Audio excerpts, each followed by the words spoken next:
Hey everybody, welcome back to Sounds Like a Drum, Kane's independent media production. Today, we are addressing how to get a crisp, articulate, dry snare drum sound while still maintaining a nice amount of tone in the instrument.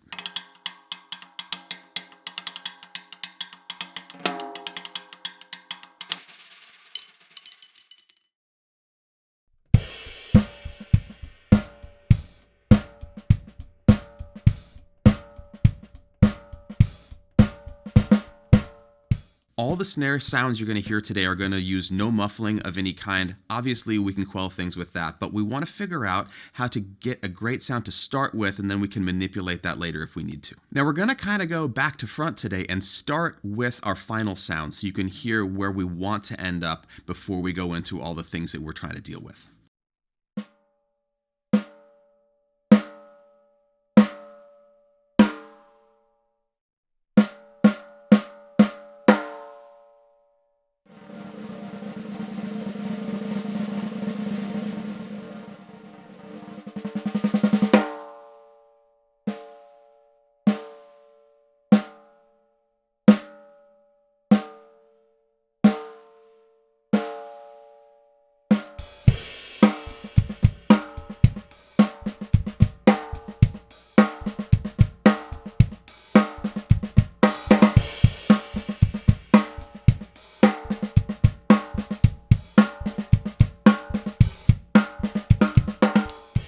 The first thing to notice here is that we still have the complete sound of the drum. Again, we're not muffling it at all. And the number one thing that is not happening is we are not going to any extremes in the tuning of this instrument. The batter head is not cranked to high heaven, the snare side is not either, and the snare wires are in a tension where there is dynamics, they're breathing, they're not choking out the drum, and these are the things that we want to address today that can be pitfalls on the way to getting this kind of sound. And because so many people are curious, we're going to give you the isolated batter and reso here.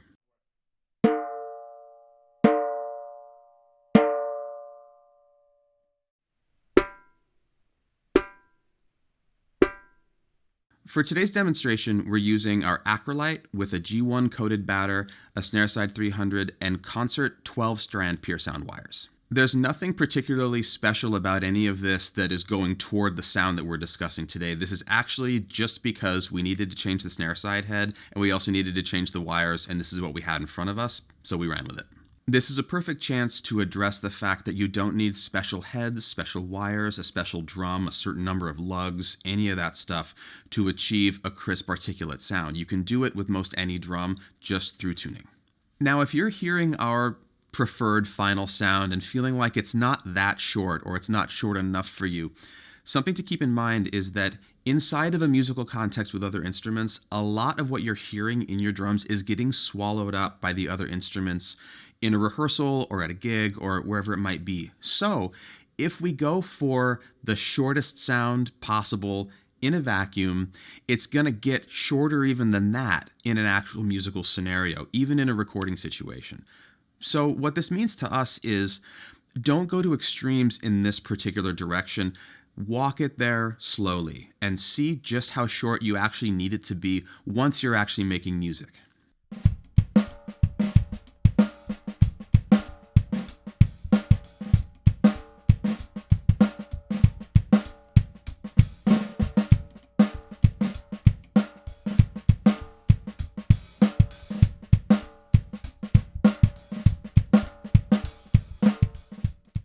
Now, there are three big variables going into making this sound, or any snare sound for that matter, and they interact in a bunch of different ways, and there are pitfalls that we need to be paying attention to when we start to adjust any of these. The big three are batter tension, snare side tension, and the actual tension of the wires against the snare side head. Any one of these, if it's not in line with the sound we're after, can throw off the whole works and take us into a place where we can't figure out why the sound isn't working and drive you crazy.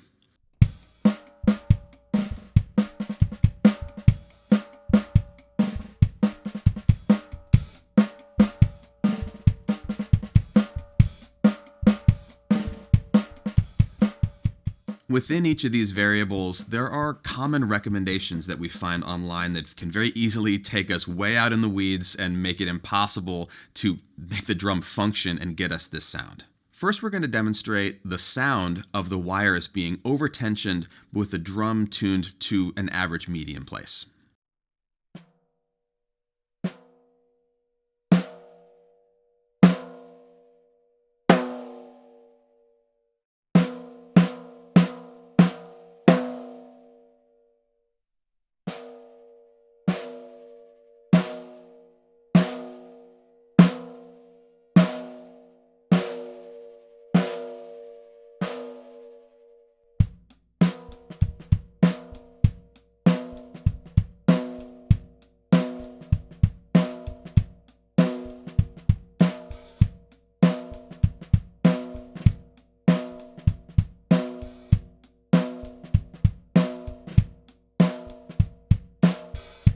This is one kind of very choky sound. It feels strange to hit. The rebound is odd.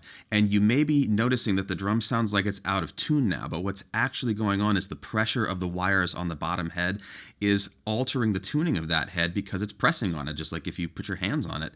And all of that resonance is getting confused, messing up the sound of the drum and giving us some really strange behavior all around. Now, number two, do we really need to crank the batter head as tight as it'll go?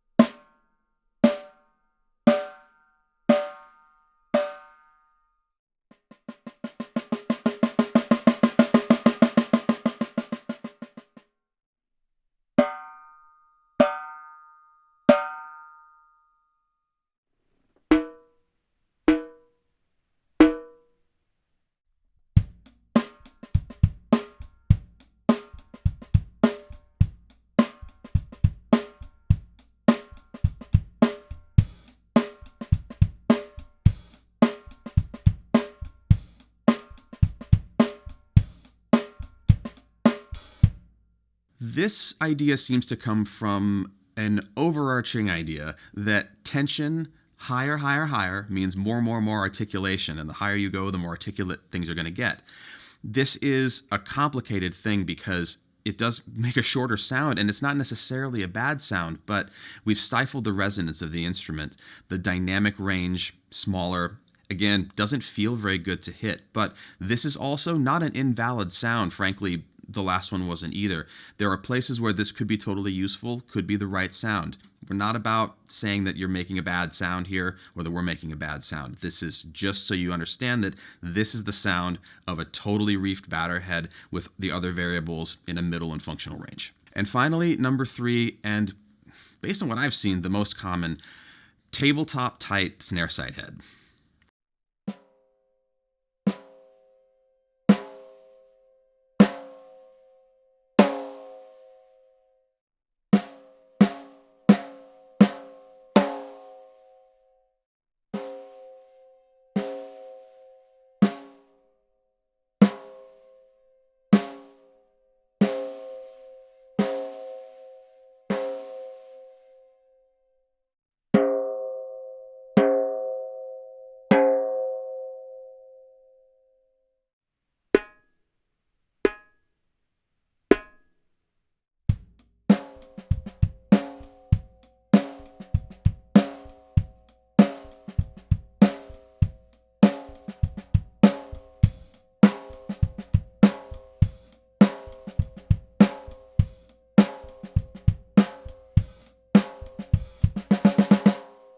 This is one of those prescriptions that you see talked about on the internet, basically saying, do this first when you're putting new heads on your drums. Just crank that head and then everything else will fall in line. And the only thing that I ever see happening is you crank it up and then you go, boy, I need to put muffling on the batter head. And of course you have to add muffling because with all that tension on the snare side, all of that energy from each hit is really getting shot back into the batter head and making every overtone and noise and harmonic expand and take up so much space that now we have to figure out how to quell that down so that we can make it sound like a dry articulate snare drum again. If we do this, we're moving into another kind of choked territory where the drum doesn't want to resonate for a different reason, and we end up with a punchy, boxy, not very snary sounding drum.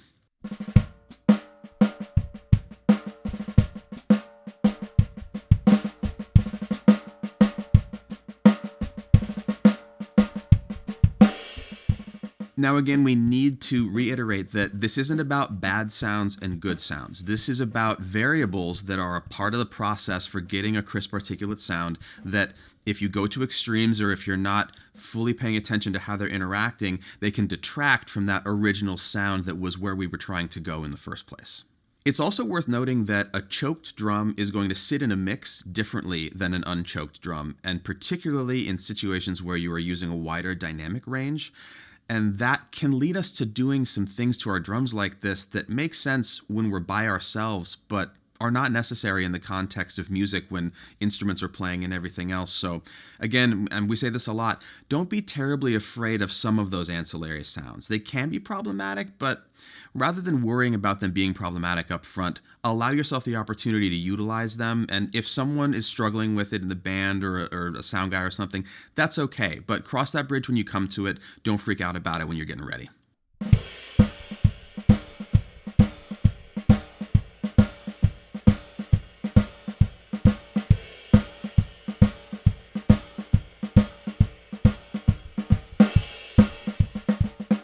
To sum up, the key takeaways here are, number one, we need to make sure that we understand how these three variables are interacting to generate the final sound that we're making, and to make sure that we know which one is acting up when we're hearing a problem. Number two is, let's not go to extremes when we're doing these tunings. Let's not reef anything right out of the gate or overshoot. Let's start subtle, incrementally, and learn what there is along the way, whether it's the batter, the snare side, or the tension of the wires.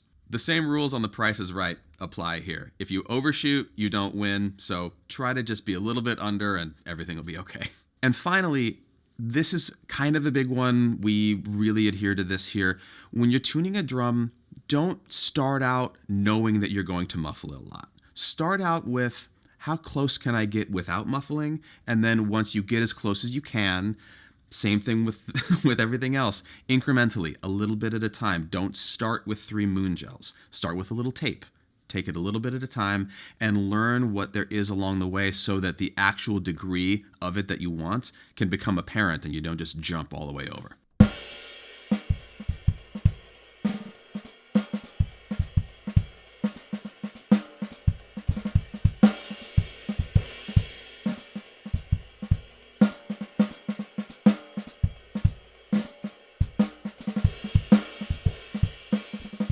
And that about does it for today. Thank you so much for coming along with us on this journey. This has been super fun.